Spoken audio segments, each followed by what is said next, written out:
All right, a few more details on setting up the system on a new install.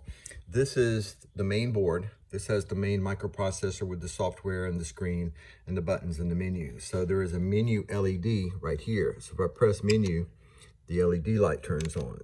So if I say get in the menu, go in the menu, you press that. Get out of the menu means turn off the light. Okay, when you're in the menu, you have about 55 items starting at the very top. So if you hold down up, it goes to the very top item, which just happens to be open position door 1. Okay, so that sets the open position for door 1.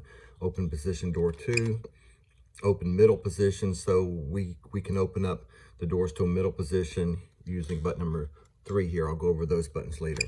So we have open, close, middle position, and stop as your 4 basic buttons. Open, close, middle position, and stop. Reset is the other button that will get used. We'll describe that in a bit. So as we scroll down, set run speed 1, that's motor 1, maximum running speed from 0 to 1,000. Run speed 2, same thing, maximum speed for motor number 2, maximum speed for motor number 3. Crawl speed, so you have various crawl speeds. I'll have a drawing for you for that later that shows the different speeds. You start out at accelerate to a slow speed, fully run speed, and then as things slow down, you slow down to a crawl, and then you slow down to a contact speed. If you're collecting another door, just briefly slows down just for collection points. Then you have final close speed, which is the very final few counts of the encoder before it hits the very end to try to reduce a bang at the end. Run trip, that's the trip threshold from 0 to 32,000. That is a value that sets where the door or the motor will trip if the current exceeds a certain amount. So as the motor's running, the motor is drawing current, and the current's being measured by analog to digital converters. Here it's converted from a sense resistor to a digital value, and then you set a threshold so that you can say, I want to shut down the system if motor number 1 exceeds 2300. Okay, let's keep going. Run trip number 2, run trip 3. So you have 3 motors, 3 different trip values. Crawl trips, you have different trip values depending on what speed the motor's running at. So different speeds means the motor's pulling different current. Okay, accel trip, same thing. Decel trip, 1, 2. Sec lock trip. Motor direction, we went over that. Encoder direction, reset all. So you could press no to reset encoder number 1 to 0. You could press yes to reset motor number 2 to 0. Press enter to reset motor number 3 to 0. Now, this would be done with the doors in a fully closed position. That's just one option to reset. The main option to reset everything is to turn off the power, push the doors fully closed if you're going to push it by hand. So power's off, push the doors fully closed, turn on the power, immediately press and hold the reset button, holding. The encoders are reset all to 0. So this, on the far left, you have your position. You have 6 digits or 7 digits for position. Following the C, that's your current. So you have 6 digits for current all the way up to 32,000, from 0 to 32,000. If you don't have a number here, that means something's wrong. You should have it some bare minimum of a number. This number's over here for each motor, motor 1, 2, 3. This is the power that's being output to the motor at the moment. Okay, so let's keep going down the menu. Close offset, that's what I mentioned before. You want to overshoot a little bit. Stall count, that's your inputs from this board. So if you want to test home automation, motor enable, that turns on and off a motor. Corner type, we're using the corner type in this example, so this is how you would go from the different types of door that might be connected. Contact points, we've already gone over that. You see there's a cursor. The cursor goes to 3 places. So as I press enter, the cursor goes to contact point, so we can select which contact point we want to adjust. And then when you're on that contact point, you can set the position of what that contact point is. And then if you want to go to set, if you were to move a motor, let's see if I can do this here. Yeah, so I'm moving motor number 1. So as I'm moving it, I could press enter. I don't remember the sequence. You can press something and store that value. It may be enter, it may be, we'll come back to that later. Maybe it's yes. Yeah, it is yes, okay. So if you're on the set cursor, you would move your door to the position, and then you would adjust it. In our case, let's put it back to 0 because door 1 doesn't have any contact points. Door 2, contact pad, that's before and after the contact point. How much buffer do we want to slow down?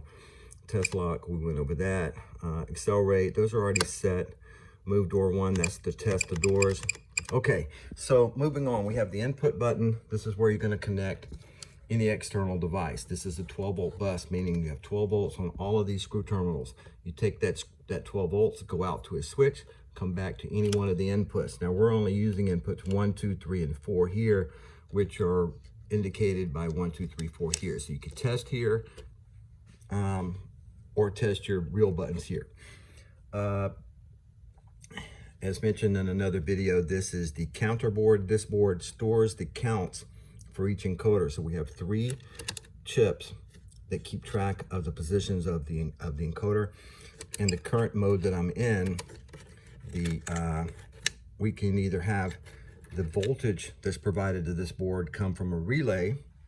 This relay can determine whether we're getting the 5 volts to this board from the main board, or we're getting the 5 volts from a 12-volt adapter going through a 5-volt regulator. So in this case, I jumpered it so that now we're only powering the encoders and the encoder counter board from a wall adapter, which is 12 volts, going to this connector. And the polarity needs to be correct here. And it's marked 12 volts. So 12 volts goes in, you see a red LED there telling you do have 12 volts coming into the port. Then you have a red LED here telling you that you do have 5 volts coming out of the 5-volt regulator.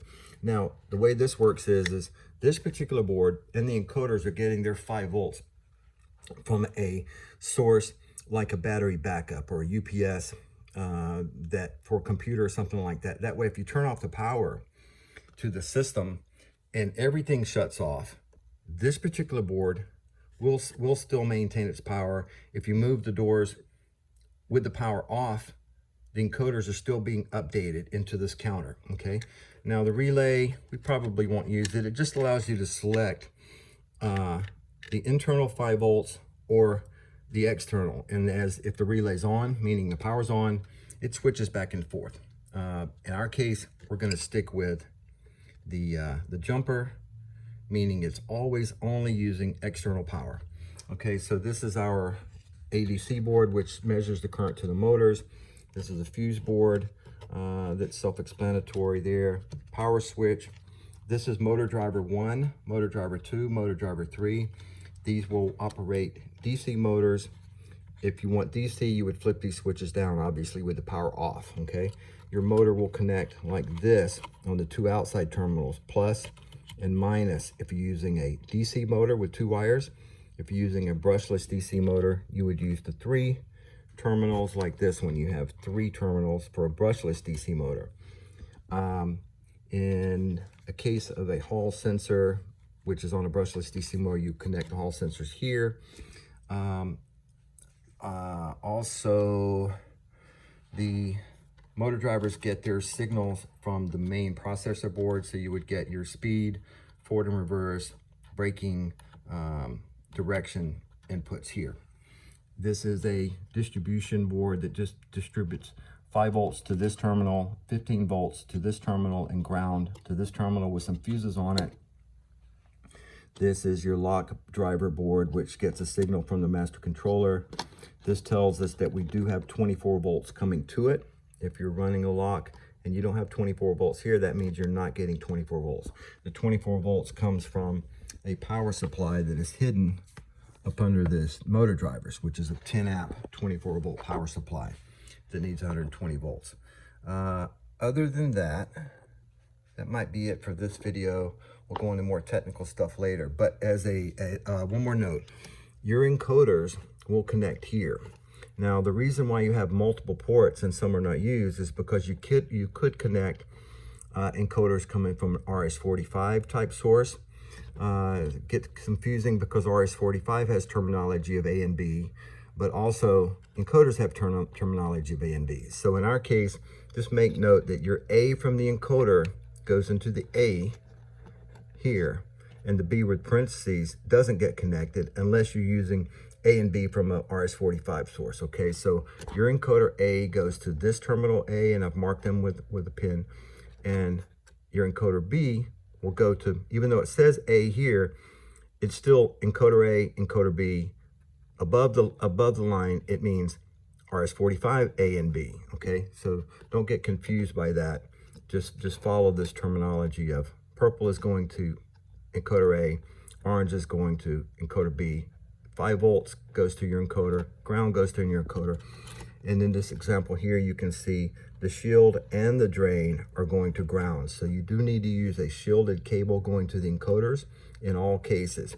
This is probably a 22 gauge with the drain, and the shield and drain are tied together on this end. At the other end of this cable, the drain is cut. It does not go anywhere. So be very careful making these connections. You want to make sure your power is off. The wall adapter is unplugged, and there's no power here when you're making connections. Make sure the power is off making any connections. But when you put these cables in, make absolutely sure, and you could even use some tweezers or something like that to reach in and make sure that you can't pull these wires out. Sometimes you can screw the terminal in, screw the screw in, and the thing falls right out because it was above or below the jaws on it, okay? Other than that, that's it for this video. I'll do another one with more specifics.